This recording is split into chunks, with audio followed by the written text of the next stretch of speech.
Amen, hallelujah. Tulad nga po ng sinabi ko, no, tayo po ay mananalangin ng pagtanggap sa Panginoong Hesus, no, at mananalangin din po tayo ng kagalingan, manampalataya po tayo sa Panginoong Hesus.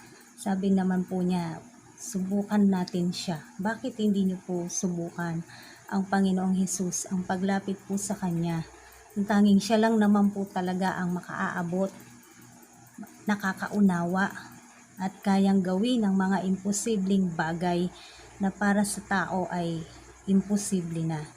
Lumapit po tayo sa ating Diyos. Kaya ikaw na nakikinig ngayon na hindi pa lubusang tumatanggap, inaanyayahan kita na manalangin sa oras na to, sumunod ka sa akin sa maikling panalangin na to, na gawin mo ng desisyon na tanggapin mo ang Panginoong Hesus bilang iyong Hari, Diyos at tagapagligtas, at ikaw ay willing na sumunod sa ating Panginoong Hesus. Hallelujah. Hallelujah. Sige po, gusto ko po ang manalangin ka kung sino man po yung susunod, tatanggap, manalangin ka ng naririnig mismo ng sarili mo yung iyong tinig. Amen. Huwag kang mahiya sa katabi mo, sa kasama mo sa bahay. Hayaan po natin sila. Kung sila man din ay kasama nating mananalangin, praise the Lord. Pero huwag niyo pong ikahiya. Kailanman ay hindi po dapat ikinakahiya ang pagkakaroon ng kaugnayan, pakikipagniig sa ating Diyos na buhay. Amen. Hallelujah. Sumunod po kayo sa maikling panalangin sa lahat po ng mga tatanggap sa ating Panginoong Hesus. Hallelujah. Panginoong Hesus, salamat po sa araw na to. Salamat sa salita mo. Bagamat hindi pa lubos ang aking pananampalataya, nagpapasalamat ako dahil narinig ko ang mga aral at turo ngayon. Salamat sa mga kapahayagan na ipinagkaloob mo po sa akin. Patawarin mo ako sa mga kasalanan ko. Simula pa noon na may malay na ako pero hindi ko alam na ako pala ay makasalanan, na ako pala ay niligtas mo, na nag-alay ka ng buhay para sa akin. Patawarin mo po ako, ang buo kong katauhan, hanggang sa mga oras na to. Linisin mo po ako, Panginoong Hesus. At sa oras na to, binubuksan ko ang aking puso.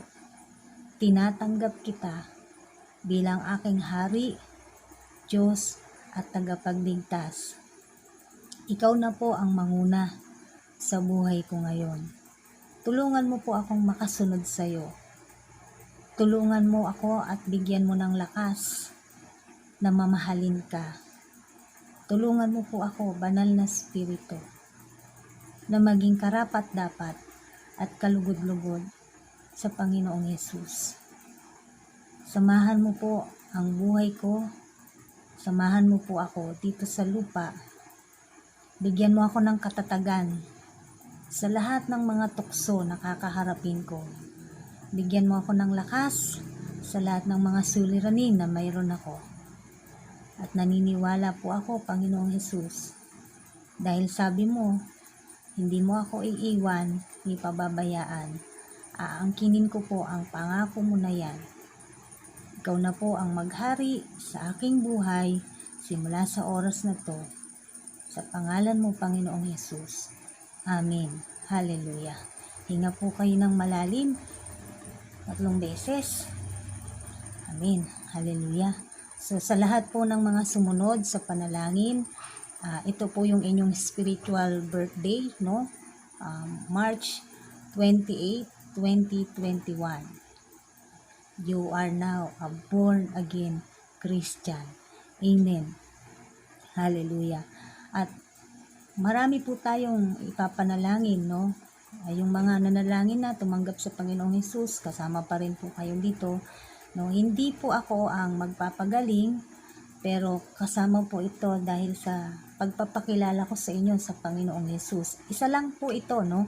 Bukod siya po ang ating tagapagligtas natin dito sa lupa, tagapagligtas ng ating mga kaluluwa pagdating ng panahon na makakasama po natin siya, no? From here to eternity. Hallelujah. Siya rin po ay tagapagpagaling. Kaya nga po, hinihimok ko kayo ngayon na manalig at manampalataya sa Diyos. Anuman yung mga physical na nararamdaman po ng bawat isa ngayon, ang Diyos po ang magpapagaling. Manalig po tayo, manalig ka na ikaw ay pagagalingin ng Diyos. Sa Diyos may pag-asa. Sa Diyos walang imposible.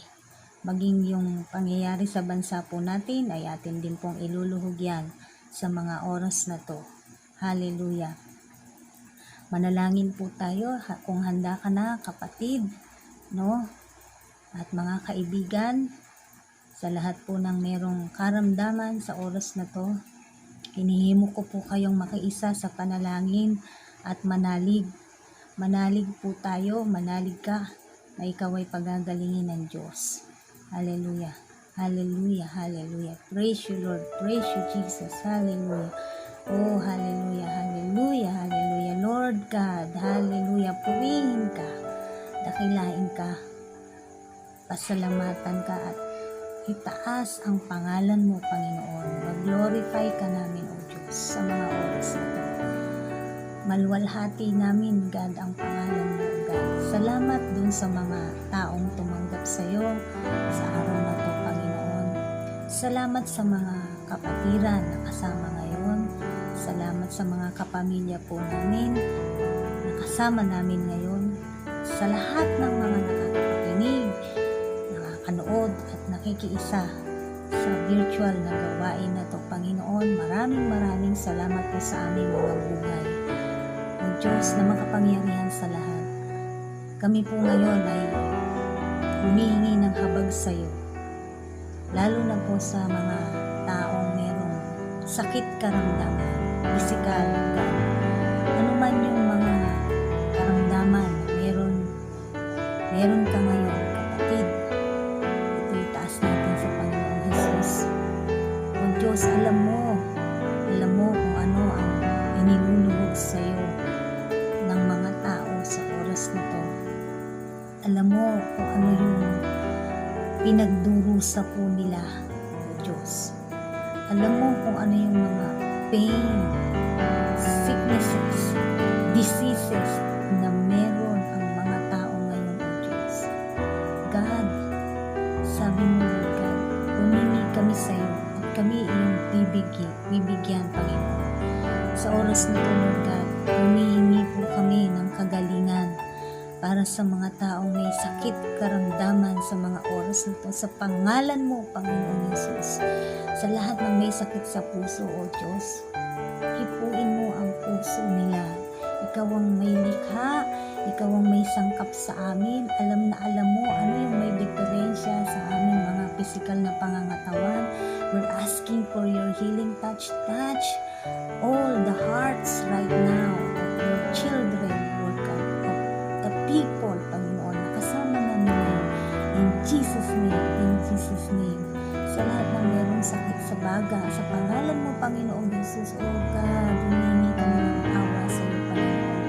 Ayusin mo, O Diyos, kung ano man yung nagkaroon ng diferensya, patawarin mo ang kasalanan ng mga tao na to, Panginoon. Sa lahat ng merong sakit sa tiyan, sa sigmura, sa bituka, kung ano pa man yan, sa loob ng katawan namin, sa bato, in the mighty name of Jesus, we're asking for your healing touch right now, and we command those sicknesses, those illnesses to come out sa mga katawan namin na yan, sa mga katawan nila ngayon, in the mighty name of Jesus, out in Jesus' name, Lord God. In Jesus' name, wala kayong karapatan sa katawan na ito, dahil ang mga katawan na ito ay templo ng Panginoong Jesus. Kaya kayong mga sakit kayo, pinalalayas namin kayo in the mighty name of Jesus. Sa mga seniors namin, mga may rayuma, may high blood pressure, Panginoon, tumataas ang sugar, sa lahat ng mga may goiter, sa lahat ng mga may bukol-bukol sa pangalan mo, Panginoong Jesus. Tinutunaw po namin yan in prayer, in Jesus' name, Lord God. In the mighty name of Jesus, Lord, hindi po kami magsasawang lumapit at idulog sa iyo ang lahat ng merong sakit karamdaman sa mga oras na to na katulad ng mga nabanggit po namin, O God. Palayain mo ang bawat isa. Palayain mo, Panginoon, at iparanas mo sa bawat isa. Pakilala mo kung sino kang Diyos, gaano ka makapangyarihan, Panginoon, kung ano yung mga kaya mong gawin, kaya mong iparanas, kaya mong ipakita, O God, at kaya mong iparinig sa lahat ng mga tao sa oras na to. In Jesus' name, Lord God. In Jesus' name, Lord God. Hallelujah. Let them know you, Lord God, by your own special way. Touch them right now. Touch them, lalo na dun sa bahagi ng katawan nila na meron po silang mga iniinda, Panginoon. Maging ang mga rayuma na yan, Panginoon. Ang pananakit ng ulo, pananakit ng dibdib, pananakit ng likod, pananakit ng buong katawan. Sa pangalan mo, Panginoong Jesus, pinalalayas namin ang lahat ng mga pananakit na yan in Jesus' name. In the mighty name of Jesus, we command those sicknesses to come out in our body right now. In the mighty name of Jesus, sa lahat ng mga may lagnat, sipon, ubo, sa pangalan mo, Panginoong Jesus, maging ang mga bagay na yan, Lord God, ay tinutunaw na namin sa panalangin, sa oras na to, sa pangalan mo, Panginoong Jesus. Hallelujah, hallelujah, hallelujah. Anumang mga sakit karamdaman pa na hindi namin nabanggit, Panginoon, ang pangalan. Pero God, ikaw ang makapangyarihang Diyos. Dinggin mo, Panginoon, at dalangin namin, Panginoon, sakop mo na ang lahat ng bagay. Sabi mo nga sa iyong salita na pagtagumpayan mo na ang lahat ng uri ng sakit karamdaman doon sa krus ng Kalbaryo para sa lahat ng mga mananalig sa iyo, sa lahat ng mga nananalig sa iyo, sa lahat ng mga nagtitiwala sa iyo, Panginoong Diyos, sa lahat ng mga lumalapit po sa iyo, sa lahat ng mga sumasamo po sa iyo, God. Maraming salamat, Panginoon. Maging, Panginoon, yung mga na COVID positive, lalo na yung Panginoon, yung merong mga severe cases, in the mighty name of Jesus, Lord, we speak for healing, Lord God. We speak for, Lord God, for your Holy Spirit to move right now sa lahat ng mga ospital, sa lahat ng mga quarantine facilities, sa bawat sulok ng bansa na to, lalo na sa Luzon, sa NCR, sa Calabarzon, in the mighty name of Jesus, Lord. Niluluhog namin sa iyo ang mga frontliners po namin, ang mga nurses lalo na, Panginoon, dahil sila po talaga yung as in talagang nakaharap sa mga may sakit na COVID, Panginoon, o anumang mga variant na yan, o Diyos, tinutunaw namin yan, anumang mga pangalan yan, pangalan lamang sila, Panginoon. Sabi mo nga sa iyong salita, Lord, isang pangalan lang ang kinikilala sa langit at sa lupa. At yun ay ang pangalan mo, Panginoong Jesus, na makapangyarihan sa lahat. What a beautiful name, what a powerful name it is, Lord God. Kaya anumang pangalan yan, ng mga viruses na yan, O Diyos, ay tinutunaw na po namin, O God.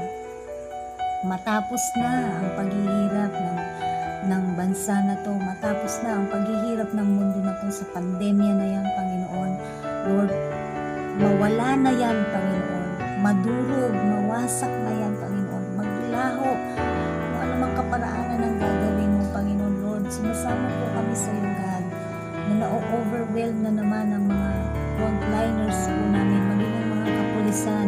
Napakarami na rin po nilang nahahawa, nagkakahawa-hawa. Tulungan mo po sila, O Diyos. Mas marami yung gumaling, Panginoon. At patuloy na dinadalangin namin na wag nang magkaroon pa ng mahigpit na quarantine dahil hindi na po kakayanin ng aming gobyerno, Lord God.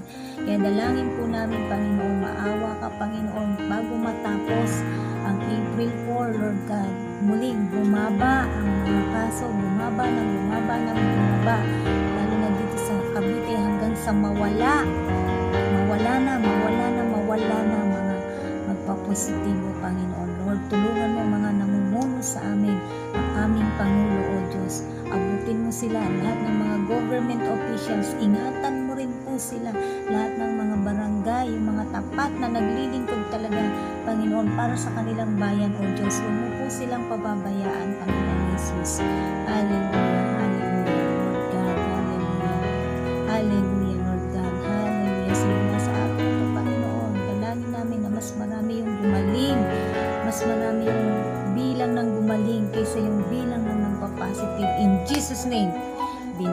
Inilatad po namin yan sa pangalan mo, Panginoong Jesus, Lord God. Nagtitiwala po kami sa iyo. Walang imposible sa iyo, walang mahirap sa iyo, Panginoong Jesus, sa mga oras na to. Hallelujah, hallelujah, hallelujah, hallelujah. At Panginoon, dalangin ko, O Diyos, sa lahat po, Panginoon, dalangin ko, Panginoon, na mas marami na ang maging seryoso sa pakikipagniig sa iyo. Mas marami na ang gustong lumapit sa iyo. Mas marami na ang kumilala sa iyo. Dalangin ko, Panginoon, mas marami na ang sumamba sa iyo. Mas marami na yung tumanggap sa iyo. Hindi ka lang basta tanggapin, kung hindi mahalin at sundin kung ano ang nais mo, Panginoon, na ikaw na talaga yung naghahari sa kanilang mga buhay sa mga oras na to, God. Wala pa pong perpekto, pero nais mo, Panginoon, na ang bawat isa sa amin na iyong mga anak ay maging mga banal, O God. Kaya patuloy na dalangin namin, lakasan mo, bigyan mo kami ng lakas, katatagan, at higit sa lahat, Panginoon, yung kapangyarihan na ipinagkaloob mo po sa amin, the power and the authority, Lord God, to share your word in Jesus' name, Lord God. Mas marami pa pong maabot ang aming mga buhay. Gamitin mo kami, Panginoon, mightily. Use us mightily, Lord God, para mas marami pa, Panginoon, na makakilala sa iyo at marami pa kami maabot, mabahaginan ng salita mo sa panahon po ngayon, Panginoon, lalo na po sa panahon po namin ngayon. Salamat po ng marami, O Diyos, sa lahat ng mga nakiisa sa panalangin. Lord, anuman ang plano kong galaw ng kaaway, anuman ang ipapakita ng kaaway, Lord, wag itong makita, wag itong gawing focus ng mga pananalig sa iyo. Bagkus, Panginoon, makita namin yung kalwalhatian mo, makita nila yung kaliwanagan na nagmumula sa iyo, maranasan ng bawat isa yung kapangyarihan, yung pagmamahal mo. Yakapin mo ang bawat isa, Panginoon, sa mga oras na ito. Lahat ng may pangangailangan pa, kung ano man mga pangangailangan, O Diyos, sa iyo po namin ito iniluluhog, Lord God. Sa lahat ng mga nangangailangan ng trabaho, ikaw po, O God, ang magpaprovide nito. A right job, right company, Lord God, a right timing for everything, Lord God. In your perfect time, it will happen, O Diyos. It will happen, Panginoon. Salamat po ng marami, maging ang mga bata, mga baby, we're praying, Panginoon, continue to maging ligtas po sila, maging continuously safe sa lahat po ng mga nagdadalang tao, Panginoon. Dalangin ko rin, Panginoon, ang kaligtasan nila, yung nanay at saka yung kanyang dinadala, Panginoon, na maluwalhati silang makapanganak, maayos, at yung provision na nagmumula po sa iyo, in the mighty name of Jesus. We speak forth life right now for all of us. We speak forth life for all those who are sick in the mighty name of Jesus. Trust and believe our Lord Jesus Christ, because all the sicknesses and diseases were already overcome by our Lord Jesus Christ. Amen. Hallelujah. Hallelujah. Thank you, God. Thank you, Lord Jesus. Hallelujah. Hallelujah. Hallelujah. Bilang panghuli po, nais ko pong sabihin sa inyo, pero galing din po sa salita ng Diyos, Ikalawang Thessalonica, 2 Thessalonians, chapter 2, verses 15 to 17. Kaya nga, mga kapatid, manatili kayong matatag sa mga katotohanang itinuro namin sa inyo. Hallelujah. Maging sa salita o sa sulat.